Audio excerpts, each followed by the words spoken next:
பண்ணுறதுன்னு பார்க்கலாமா? கைஸ் இப்போ பார்த்தீங்கன்னா நம்ம வந்து டார்க் ஃபேண்டசி பிஸ்கெட் பண்ண போகிறோம். ஸோ மாருக்குமே ரொம்ப பிடிக்கும், மம்மிக்குமே ரொம்ப பிடிக்கும். வாங்க எப்படி பண்ணுறதுன்னு பார்க்கலாம். Dark fantasy biscuit.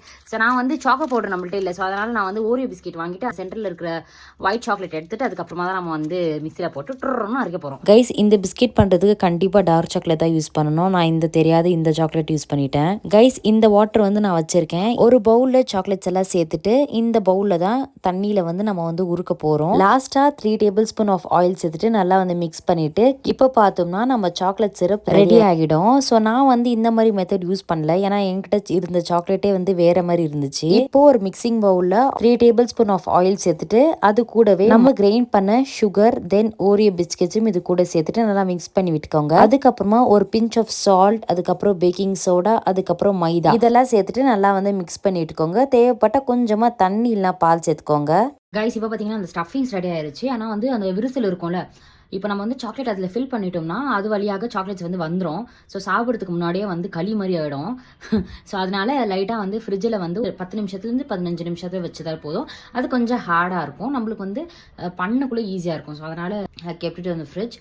இப்போ மாவு நல்லா ரெடி ஆகிட்டுன்னு நான் வந்து பீசஸ் போட்டு நல்லா வந்து இந்த மாதிரி வச்சுட்டேன். இப்போ ஃப்ரீசரில் எடுத்துட்டு நம்ம வந்து ஃப்ரிட்ஜில் மாற்றிடலாம். நம்ம எப்பப்பெல்லாம் பிஸ்கெட்ஸ் அந்த சாக்லேட் ஃபில் பண்ணுறோமோ அப்போ மட்டும் எடுத்தால் போதும். ஓல் கண்டெய்னர் எடுக்க வேண்டாம், ஏன்னா அந்த மாவு வந்து நல்லா உருகிடும், நல்லா வராது. அதனால தான் சாக்லேட்டுக்குமே அதே மெத்தட் தான். ஸோ எப்பப்பெல்லாம் நம்ம வந்து பயன்படுத்துகிறோமோ அப்போ மட்டும் அந்த குவான்டிட்டியான மாவும் இல்லை வந்து சாக்லேட்டுமே வந்து ஃப்ரீசர்லேருந்து எடுக்கணும். இந்த பிஸ்கெட் ரொம்ப பேர் வந்து ரொம்ப டஃப் கொடுக்கும் அப்படின்னு நினைக்கிறாங்க. ஆனால் இது ரொம்பவே சுலபமாக ஒரு ½ அன் ஹவர்லேயே நம்ம செய்து முடிச்சிடலாம். ஸோ இந்த மாதிரி உள்ளங்கையில் வச்சு நம்ம வந்து சாக்லேட் ஸ்டஃபிங்ஸ் வச்சாலே க்ளீனாக போதும், நம்ம பிஸ்கெட்ஸ் வந்து நல்லா வரும். இப்போ பார்த்தீங்கன்னா எல்லாமே பண்ணி முடிச்சிட்டேன். இப்போ இது கொஞ்சம் நேரம் ஃப்ரீசரில் இருக்கட்டும், ஏன்னா அந்த சாக்லேட்ஸ் ஃபில்லிங் வந்து மெல்ட் ஆகிட்டு இருக்கும் இந்நேரம், அதனால ஃப்ரீசரில் இருக்கட்டும். கைஸ் இப்போ பார்த்தீங்கன்னா ரெஃப்ரிஜரேட்டரில் வச்சாச்சு. ஒரு 5 to 7 மினிட்ஸ்க்குள்ளே நம்ம எடுத்துடலாம். ஏன்னா நம்ம சாக்லேட் ஸ்டஃபிங்ஸ் பண்ணிவிட்டு வெளியே வச்சிட்டோம். ஸோ அதனால் உள்ளே வந்து ரொம்ப உருகிருச்சு. ஒரு சாக்லேட் பார்த்தீங்கன்னா கடைசியாக தான் பண்ணேன், ஆனாலுமே அது ரொம்ப உருங்கிடுச்சு, மாவு கொஞ்சம் கம்மியாயிருச்சு, வெளியே வந்துருச்சு சாக்லேட் ஸ்டஃபிங்கு. அதனால் வந்து வச்சுருக்கேன். இப்போ வந்து we have to keep in oven, that's it. within 20 minutes our dark fantasy biscuit சாப்பிடலாம். டேஸ்ட் பார்க்கலாம் எப்படி இருக்குன்னு. இப்போ ஒரு 5 மினிட்ஸ் ஆகிட்டு நான் வந்து ஃப்ரீசர் ஓப்பன் பண்ணி பார்க்கக்குள்ள கொஞ்சமாக கட்டியாக இருக்கிற மாதிரி இருந்துச்சு. அதுக்கப்புறமா இந்த ஓரங்களெல்லாம் விரிசல் இல்லாத பார்த்துக்கோங்க. அந்த மாதிரி இருந்துச்சுன்னா இந்த மாதிரி தேய்ச்சி விட்டுக்கோங்க. அப்போ அந்த விரிசல்லாம் கொஞ்சமாக கம்மியாயின மாதிரி இருக்கும். நான் வந்து இன்னைக்கு ஓவனில் தான் பண்ண போகிறேன். பயமாக இருக்குது, என்னடா ஆக போகிறேன்ற மாதிரி. ஏன்னா வந்து பிஸ்கெட் வந்து நான் செகண்ட் டைம் பண்ணுறேன். ஃபர்ஸ்ட் டைம் நல்லா வந்துச்சு, அந்த ஒரு ஹோப் தான். ப்ரீஹீட் பண்ணியாச்சு. ஸோ இப்போ பார்த்தீங்கன்னா மைக்ரோ ஓவனில் வச்சாச்சு. ஒரு 17 to 18 மினிட்ஸில் நம்ம டார்க் ஃபேண்டசி ரெடி ஆகிடும். நான் அங்கேயே தான் உட்காந்து இருக்க போகிறேன். ஏன்னு பார்த்தீங்கன்னா இந்த நடுவில் வச்சு இருக்கிறது ரொம்ப இதாகிருச்சு. ஸோ அதனால்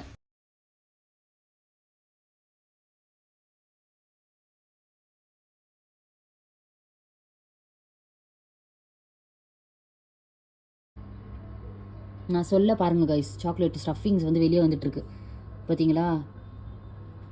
என்ன பண்ணுறதுன்னு தெரியல எனக்கு. இது ஒண்டி எடுத்துடவா அப்படின்னு இருக்கேன், பார்க்கலாம். எனக்கு ரொம்ப கஷ்டமாக இருக்குது. நான் சொன்ன கெஸ் பண்ணது கரெக்டாக ஆயிடுச்சு, ஏன்னா அந்த ஸ்டஃபிங்ஸ் வந்து சரியில்லைல்ல. ஸோ அதனால் பார்க்கலாம். இன்னுமே அது வந்து இன்னொரு பிஸ்கெட்டை வந்து டிஸ்டர்ப் பண்ணுதான். அங்கே பார்த்தீங்கன்னா ஓரியோ பிஸ்கெட் சாப்பிட உட்காந்துருக்கேன்.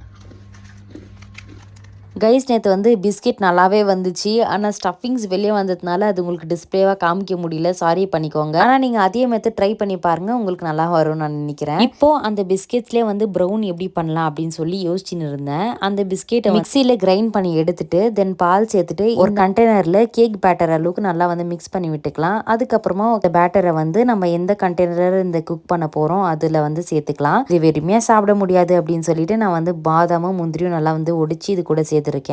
இது குக் ஆகிறதுக்கு ஒரு 4 மினிட்ஸ் தான் ஆச்சு, ஏன்னா ஆல்ரெடி பிஸ்கெட்ஸ் பண்ணக்குள்ளவே நல்லா வந்து குக் ஆகிருக்கு. ஸோ அதனால இப்போ நம்ம சாக்கோ ப்ரௌனி சூப்பராக வீட்டில் எப்படி செய்யறதுன்னு பார்த்தீங்களா? நேற்று காலேஜுக்கு ஒரு விஷயமா போயிட்டு வந்தேன். வரக்குள்ளவே ஒரே தாகம், வீட்டுக்கு வந்த உடனே குடிக்கிறதுக்கு சில்லுன்னா எதுவும் இல்லை. அதனால நேற்று பண்ண ப்ரௌனியை நம்ம வந்து மிக்சரில் சேர்த்துட்டு இது கூடவே வந்து பால் சேர்த்துட்டு ஐஸ் கியூப் ஒரு 4 சேர்த்துட்டு நல்லா வந்து கிரைண்ட் பண்ணிட்டு ஒரு கப்பில் ஊற்றிட்டு நல்லா வந்து குடிச்சிட்டேன். ரொம்ப டேஸ்டியாக இருந்துச்சு. 3 ரெசிபி இன் 1 வீடியோஸ் பார்த்தீங்க, நல்லா இருந்துச்சா? ஸோ ஃபார் மோர் இன்ட்ரெஸ்டிங்கான வீடியோக்கு நம்ம சேனலை சப்ஸ்கிரைப் பண்ணிக்கோங்க. பாய்.